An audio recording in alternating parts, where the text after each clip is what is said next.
Assalamualaikum warahmatullahi wabarakatuh. Selamat datang kembali dalam video pembelajaran ekonomi bersama saya Fitri Sufi. Dalam materi kali ini adalah tentang mekanisme debit dan kredit. Apa itu mekanisme debit dan kredit? Mari kita saksikan videonya.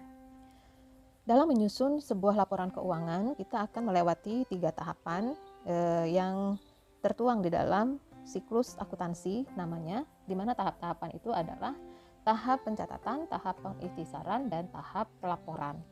Nah, kita masuk kepada tahap yang pertama, yaitu tahap pencatatan, di mana di tahap pencatatan ini perusahaan biasanya akan menyusun jurnal umum dan melakukan posting ke buku besar. Nah, untuk membuat jurnal umum, itu kita harus memahami mekanisme debit dan kredit. Lalu sebenarnya apa itu mekanisme debit dan kredit? Mekanisme debit dan kredit merupakan aturan debit dan aturan kredit. Aturan debit dan aturan kredit di sini ditujukan untuk menganalisis transaksi yang berkaitan dengan akun mana yang akan dicatat di sebelah debit dan akun mana yang akan dicatat pada sebelah kredit dengan berpegangan pada prinsip persamaan akuntansi. Apa kegunaannya? Nah, seperti yang disebutkan tadi, mekanisme debit dan kredit itu akan membantu di dalam kita memahami bagaimana caranya membuat atau menyusun jurnal umum. Kemudian, debit dan kredit ini merupakan sebutan formal yang menunjukkan posisi dalam pembukuan akuntansi. Dia memiliki 2 kegunaan, di mana kegunaannya yaitu yang pertama menunjukkan jenis perubahan terhadap akun, dan yang kedua merupakan indikator saldo.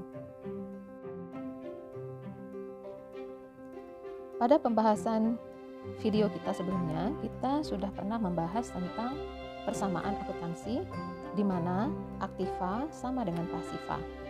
Nah, jika kita buat secara matematika, ketika aktiva bertambah, maka pasiva juga akan mengalami penambahan. Sebaliknya, jika pasiva berkurang atau menurun, maka aktiva juga mengalami pengurangan atau penurunan.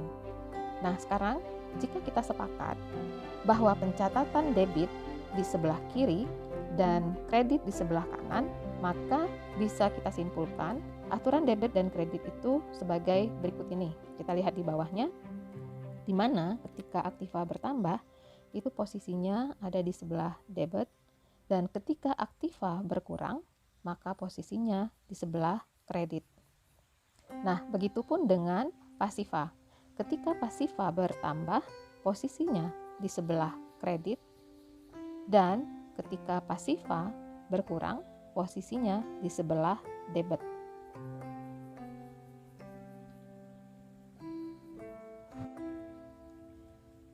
Selanjutnya, bisa juga dijelaskan bahwasanya di dalam pencatatan akuntansi itu dilakukan pada 2 sisi, yaitu sisi sebelah debit dan sisi sebelah kredit.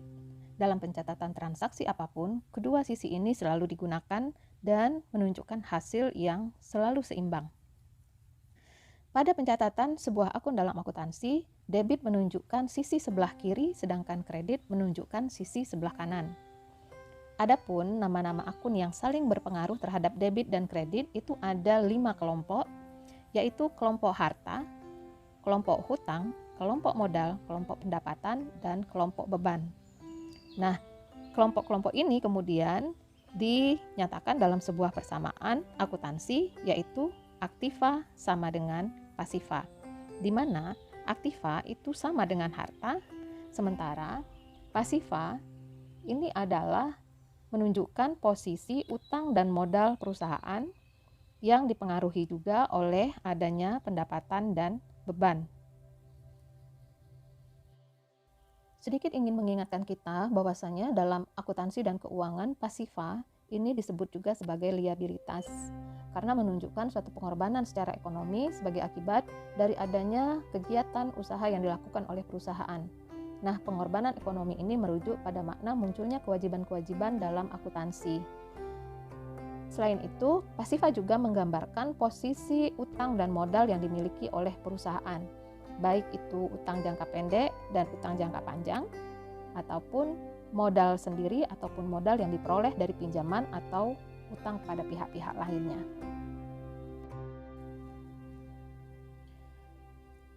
Sedangkan pendapatan sendiri merupakan penambahan modal yang diperoleh dari hasil baik itu pemberian jasa atau penjualan barang perusahaan kepada pelanggan baik secara kredit ataupun secara tunai. Sedangkan beban ini merupakan biaya ekonomis yang muncul sebagai akibat untuk memperoleh pendapatan tadi. Nah, jadi pendapatan ini sifatnya menambah modal, sementara beban ini sifatnya mengurangi modal. Berikutnya, mari kita lihat tabel mekanisme debit dan kredit berikut ini. Tabel mekanisme ini akan membantu kita memahami bagaimana pencatatan sebuah akun, apakah dia akan diposisikan pada posisi sebelah debit ataukah dia akan diposisikan pada posisi sebelah kredit. Nah, di sini sudah ada dua buah tabel, yang di atas itu sudah berisi ya tabelnya, sementara tabel yang di bawah itu masih kosong. Nah, kita lihat penjelasan untuk tabel yang pertama atau yang di atas. Di sini ada dua kolom, yaitu kolom debit dan kolom kredit. Sementara di sini juga sudah ada 5 kelompok akun, yaitu kelompok harta, hutang, modal, pendapatan, dan beban. Bagaimana kita membaca tabel ini? Nah, kita lihat harta itu akan dicatat di sebelah debit apabila harta mengalami penambahan, dan akan dicatat di sebelah kredit apabila jika harta tersebut mengalami pengurangan nilai. Hutang akan dicatat di sebelah debit jika dia mengalami pengurangan nilai, dan akan dicatat di sebelah kredit jika hutang mengalami penambahan nilai. Modal akan dicatat di sebelah debit jika mengalami pengurangan nilai, dan akan dicatat di sebelah kredit jika mengalami penambahan nilai. Untuk pendapatan akan dicatat di sebelah debit jika mengalami pengurangan nilai, dan akan dicatat di sebelah kredit jika pendapatan mengalami penambahan nilai.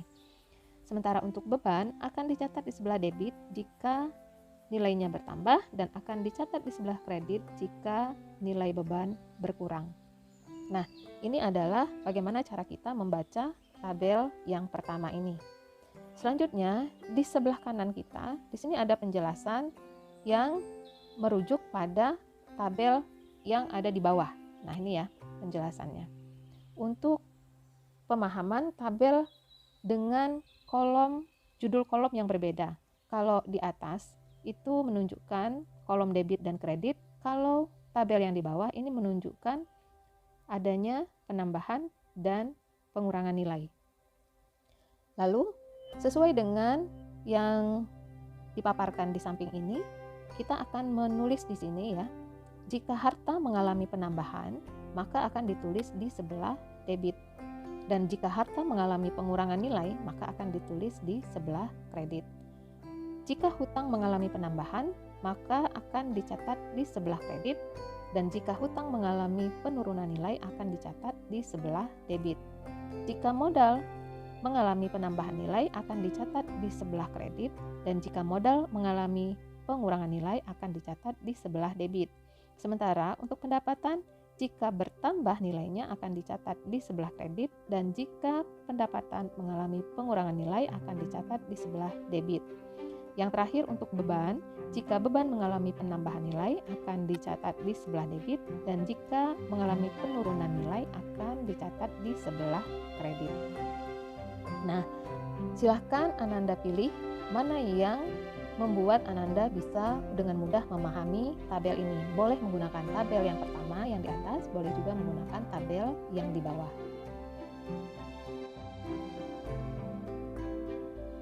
Selanjutnya, mari kita lihat contoh transaksi di bawah ini. Nah, kita tadi sudah membahas tentang mekanisme debit dan kredit, bagaimana kemudian praktiknya dalam contoh untuk transaksi-transaksi yang ada ini. Di sini ada dua transaksi.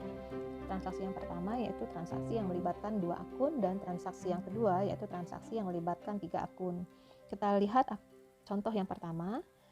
Diterima setoran modal oleh pemilik senilai 100 juta rupiah. Kita ingat pada pembahasan tentang persamaan dasar akuntansi, kita akan menganalisisnya sesuai dengan apa yang pernah kita bahas sebelumnya. Di sini kas perusahaan itu akan bertambah sebesar 100 juta rupiah, dan perusahaan juga akan mencatat penambahan pada modal perusahaan itu sebesar 100 juta rupiah. Nah, setelah kita analisis, baru kita pindahkan ke dalam tabel yang ada sesuai dengan mekanisme debit dan kredit.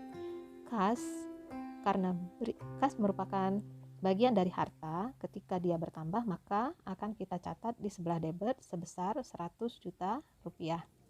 Kemudian untuk modal ini kita agak masukkan sedikit ke dalam penulisannya karena modal ini mengalami penambahan dan dia dicatat di sebelah kredit sebesar 100 juta rupiah.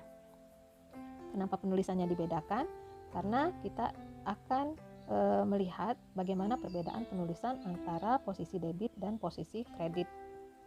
Kemudian untuk transaksi yang kedua, di sini dibeli peralatan kantor senilai 10 juta rupiah dengan uang muka 2 juta rupiah, sisanya dibayar bulan depan. Nah, ketika kita analisis di sini menunjukkan bahwasannya peralatan di perusahaan itu bertambah sebesar 10 juta rupiah, yang mana penambahan peralatan ini baru dibayar dengan uang kas.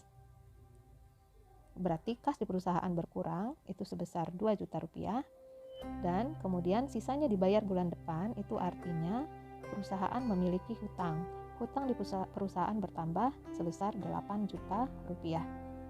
Nah, ketika kita pindahkan ke tabel yang ada di bawah sesuai dengan mekanisme debit dan kredit, kita akan mencatat karena peralatan ini bagian dari harta atau aktiva, ketika mengalami penambahan maka dia akan dicatat di kolom sebelah debit sebesar 10 juta rupiah.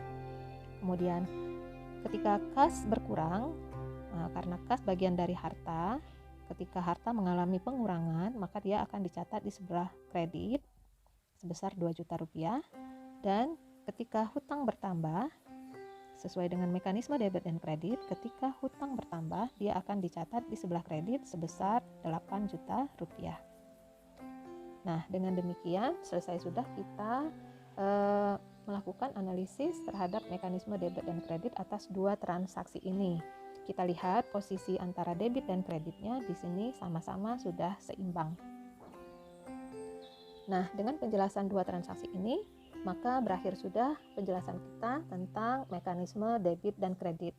Semoga bisa dipahami dan semoga bisa memberikan manfaat untuk kita semua. Jangan lupa sertakan like, komen, share, dan jangan lupa juga untuk subscribe channel ini agar kedepannya kita bisa membuat video-video yang lebih baik lagi dari video-video pembelajaran yang ada. Selanjutnya kepada Ananda semua, selamat belajar dan tetap semangat untuk selalu belajar terus dan terus belajar. Terima kasih. Assalamualaikum warahmatullahi wabarakatuh.